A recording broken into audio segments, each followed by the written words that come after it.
इस वक्त हमारे साथ दिल्ली स्टेट हज कमेटी के साबिक अफसर तामीर जावेद आलम खान मौजूद हैं। जैसा कि आप जानते हैं कि इस वक्त ये इस पोस्ट पर नहीं है, उसके बावजूद इन्होंने ऐसे कुछ काम किए हैं जिसको सराहे बगैर हम नहीं रह सकते। जैसे इन्होंने सरकार से जो कुछ लोग मांगे थे, एक्स्ट्रा जो स्टाफ के लिए अक्सर होते हैं, एयू हैं, एग्जीक्यूटिव है और बहुत से लोग ऐसे हैं, लेकिन इन्होंने कुछ अजैब सा लगा, एक नई पहल की। इन्होंने बसें भी स्टार्ट की और बहुत से ऐसे काम है टेंट में जो इन्होंने देना। खासकर हज कमेटी में अगर आप आएंगे, जावेद आलम साहब से पहले अगर आप हज कमेटी में आए होंगे और आज अगर हज कमेटी में जाएंगे तो आपको फ़र्क महसूस होगा। जावेद साहब, सबसे पहले आपका हमारे यहाँ इस्तकबाल है। दूसरी बात यह है कि आपने जो खासकर ये लोग लिए हैं, कितने लोग हैं और इसमें आप किन किन मरहलों से गुजरे और किन किन मुश्किलात का सामना किया? शुक्रिया पहले तो कि आप मेरे घर तक आ जाए और मेरे व्यू लेने के लिए। तो एक्चुअली क्या है कि जब 2022 का हज था, वो मेरा एज ए एग्जीक्यूटिव ऑफिसर पहला हज था, तो उस हज में तजुर्बा नहीं था। तो जब वो हज कराया गया तो मुझे ये महसूस हुआ कि जो हमारा हज ऑपरेशन का ड्राइव है 2-3 महीने का, जो बिल्कुल पीक टाइम होता है, उस वक्त मुझे जो अपना हज कमेटी का परमानेंट स्टाफ है वो मुझे महसूस हुआ कि कम है। जिस हिसाब से काम होता है, हम 24 घंटे वहाँ 24 आवर्स हमने काम किया, लेकिन उसके बावजूद मुझे स्टाफ कम लगा। तो मैंने कहा इंशाल्लाह जो अगला 2023 का हज होगा उसमें हम अपने दिल्ली सरकार से, सर्विसेज डिपार्टमेंट से स्टाफ मांगेंगे कि हमें हज ऑपरेशन में 2-3 महीने के लिए आप स्टाफ दें।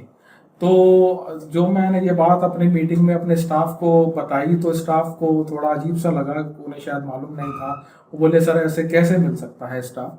तो मैंने बताया जैसे इलेक्शन जब हम कराते हैं दिल्ली में, तो इलेक्शन में भी स्टाफ हमारा लगता है ड्यूटी पे, तो वो भी हम 2-3 महीने के लिए जाते हैं। तो ऐसे ही इंशाल्लाह हमें भी स्टाफ मिलेगा और हम कोशिश करेंगे। हालांकि जो एनजीओज थी और जो बाकी हज वेलफेयर से जुड़े हुए लोग थे, उन्हें भी वो बात अजीब लग रही थी मेरी उस वक्त, पर मैंने कहा नहीं, देखिए मैं इसे पूरा करूंगा, पूरी कोशिश करूंगा और इंशाल्लाह में स्टाफ जरूर मिलेगा।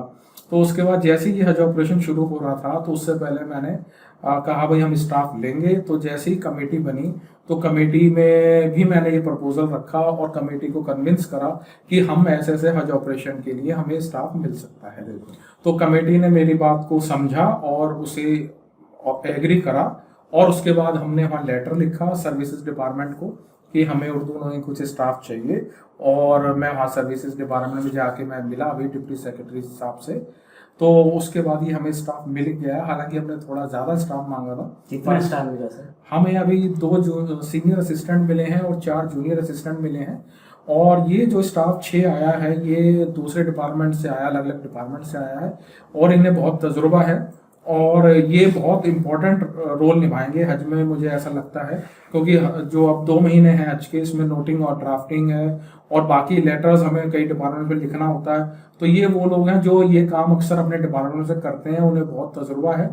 और ये बहुत हमारे लिए फ़ख्र की बात है कि हज ऑपरेशन में ज़िंदगी में पहली बार, मेरे ख्याल से जब से हमारे ये डिपार्टमेंट बना है तब से पहली बार ऐसा हो रहा है कि हमें बाहर से स्टाफ मिला है।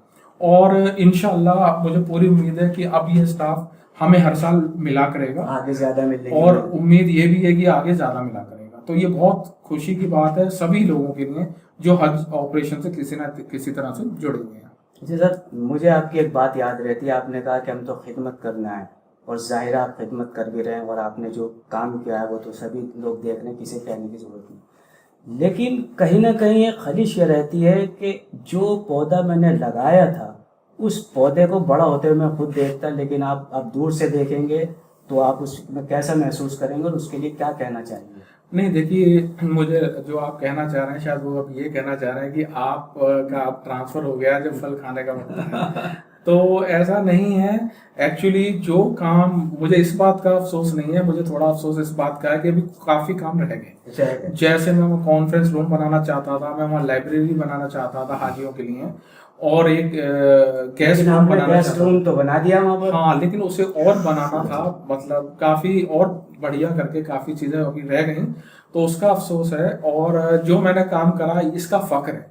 और ये जो काम हुए हैं ये हाजियों के लिए हुए हैं, तो ये कहीं ना कहीं दिल को बड़ा सुकून देता है, हमेशा देगा कि ये जब भी हम जाएंगे देखने कि भाई ये काम हमारे पीरियड में हुए थे और वो काम जिससे हाजियों को बहुत फ़ायदा है, लोगों की दुआएं मिलेंगी, हाजियों की दुआएं मिलेंगी।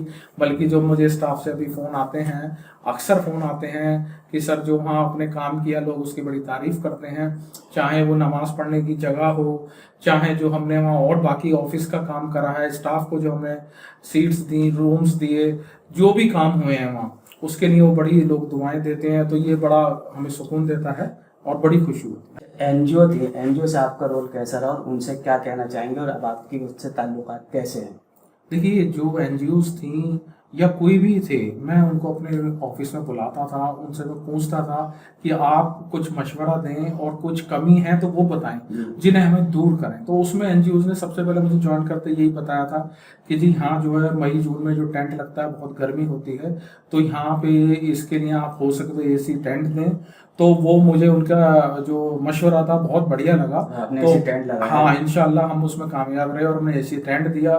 फिर हमें मशवरा किसी ने दिया कि जी यहाँ से एयरपोर्ट तक 1.5-2 घंटे का जो ड्राइव होता है उसमें बस में मई जून में बहुत गर्मी होती है, तो वो भी एसी बसेस मिले, तो हमने वो एसी बसेस कराई। ये एनजीओज के मशवरे थे जो हमने माने। और उसके बाद जो डिस्ट्रिक्ट ट्रेनर थे वो भी हमारे पास आए और उन्होंने जो जो चीज़ें हमसे बोली कि हम डिस्ट्रिक्ट में जब ट्रेनिंग पे जाते हैं तो हमें ये स्टाफ चाहिए, ये सामान चाहिए सर, हमें नहीं मिलता है। और तो मैंने वो इंशाल्लाह वो सारा काम किया और अल्हम्दुलिल्लाह उसमें कामयाब रहे। तो डिस्ट्रिक्ट ट्रेनर को भी हमने सारा सामान मुहैया कराया जो उनको ट्रेनिंग में ज़रूरी था।